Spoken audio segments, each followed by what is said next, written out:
Hi, this is Ms. White. Welcome to video 1 of our solutions unit. Please have a periodic table and formula chart in front of you as you watch. This video will cover precipitation reactions and net ionic equations. The first 4 slides are a review of what we previously covered in our reactions unit. You may move forward if you don't feel you need to review. In a double replacement reaction between two aqueous solutions, we can yield an insoluble solid product called a precipitate. So these are precipitation reactions. In this example, we have aqueous potassium iodide. So in there, we have iodide ions and potassium ions mixed with lead-2 nitrate. So in our second beaker, we have lead-2 ions and nitrate ions. And when these are mixed, we form solid lead-2 iodide as a precipitate. And then we also have potassium ions and nitrate ions still dissolved in the solution. When no precipitate or molecule forms in a double replacement reaction, there is actually no reaction taking place. So when sodium chloride and potassium nitrate are mixed in this beaker, the resulting dissolved ions actually stay dissolved in the solution because the two products are also soluble. So we have our potassium, chloride, sodium, and nitrate ions all still dissolved in the solution. Double replacement reactions also take place when an acid reacts with a base to form a salt, which is also an ionic compound, and water. So when hydrochloric acid reacts with sodium hydroxide, we form water as a molecule with soluble sodium chloride over here. Because water is formed as a molecule, there is a reaction taking place here. To determine if a precipitate forms, you consult your solubility rules, which are on your formula chart. Let's practice. We have magnesium sulfate, so MgSO4, AQ, reacting with potassium fluoride, so KF, AQ, and this would produce magnesium fluoride, Mg2,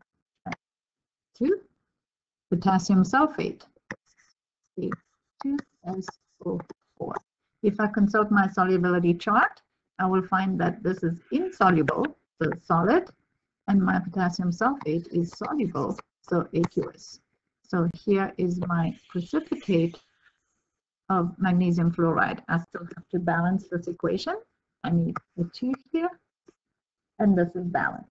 Aqueous sodium carbonate is mixed with lithium chloride, so we have Na2CO3 aqueous plus lithium chloride, LiCl, aqueous, and I produce sodium chloride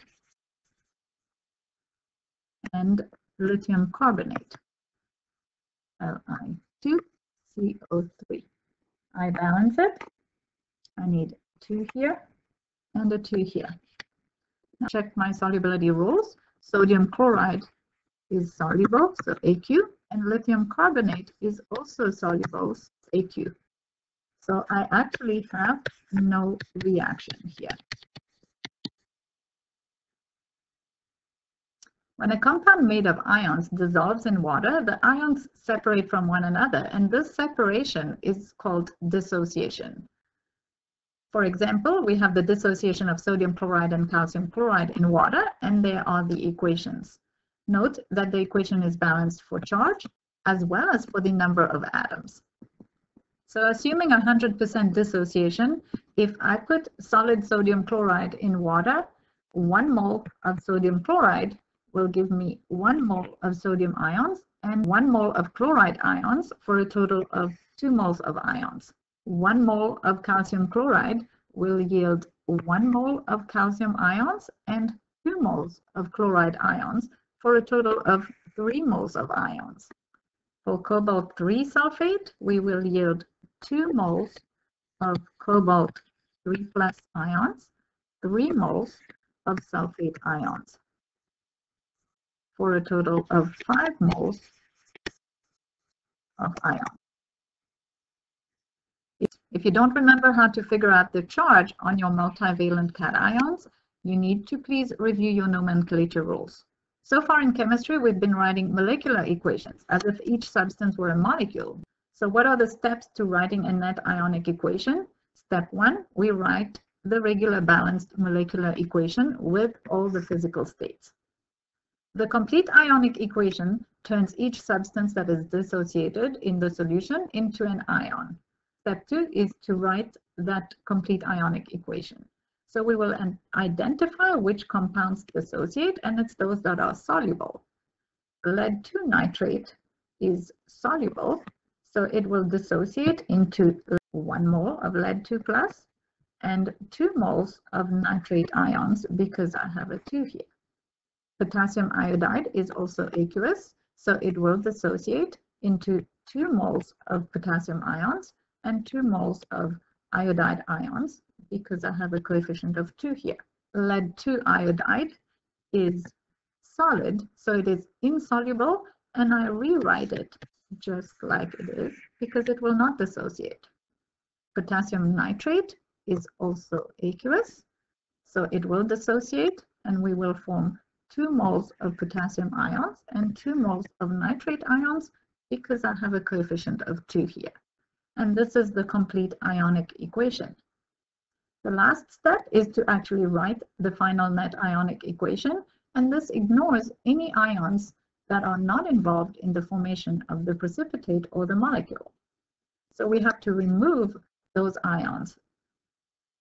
These ions are called spectator ions, and they do not take part in the chemical reaction. They are present in the solution before and after the reaction. So let's see which are the spectator ions. The lead ions are on the reactant side, but on the product side, they are part of the precipitate, so we don't cross them out. The nitrate ions are on the reactant side and on the product side, so they cancel each other out. Potassium ions on the reactant side and on the product side, so they cancel each other out. The iodide ions are on my reactant side, but on the product side, again, they are part of the precipitate, so they do not cancel out. So then we rewrite the equation, removing all the spectator ions. So we end up with Pb2 plus 2I minus gives me my lead 2 iodide solid precipitate. And this is your net ionic equation. Let's practice. We have sodium hydroxide reacting with copper 2 chloride. So we write the molecular equation. We have NaOH aqueous reacting with copper 2 chloride. So Cu2. This will produce sodium chloride. Consulting my solubility rules, this is aqueous, and the 2 hydroxide, so Cu H2, and this is insoluble, so I put a solid here. I have to balance the equation, so I need a 2 here and a 2 here. And step 2 is to write the complete ionic equation. So let's see which ones dissociate. Sodium hydroxide is aqueous, and I have a coefficient of 2. So 2 moles of sodium ions and 2 moles of hydroxide ions. Then I have aqueous copper 2 chloride. So I have 1 mole of copper 2 ions and 2 moles, because of the subscript of 2 moles of chloride ions. Then I do my products. I have 2 moles of sodium ions and 2 moles of chloride ions, because sodium chloride is aqueous and will dissociate. But my copper hydroxide is a solid, so I rewrite it as my solid precipitate. I have to cross out the spectator ions.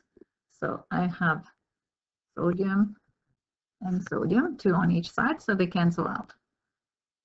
Hydroxide is on the reactant side, but on my product side, it is part of the precipitate. Copper also is on the reactant side, but on my product side, it is also part of the precipitate, so it doesn't cancel. The chloride ions are on both sides, so they cancel out.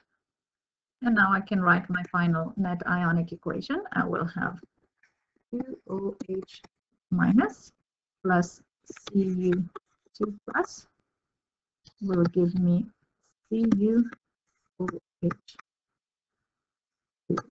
solid. So an example with an acid reacting with a base, if I have potassium hydroxide, so KOH aqueous, reacting with sulfuric acid, so H2SO4 aqueous, that will produce potassium sulfate, K2SO4, and water. Potassium sulfate is soluble, so that's aqueous, and water is my molecule that forms, remember, so there is a reaction. I balance it. I need a 2 over here and a 2 in front of water. Now I write my complete ionic equation. So potassium hydroxide will dissociate, so it will be 2K plus 2OH minus. Sulfuric acid also dissociates, so we have 2H plus SO4, 2 minus. Potassium sulfate is soluble, so it will dissociate. So we have again 2K plus SO4, 2 minus. And then we have our water molecule as H2O liquid.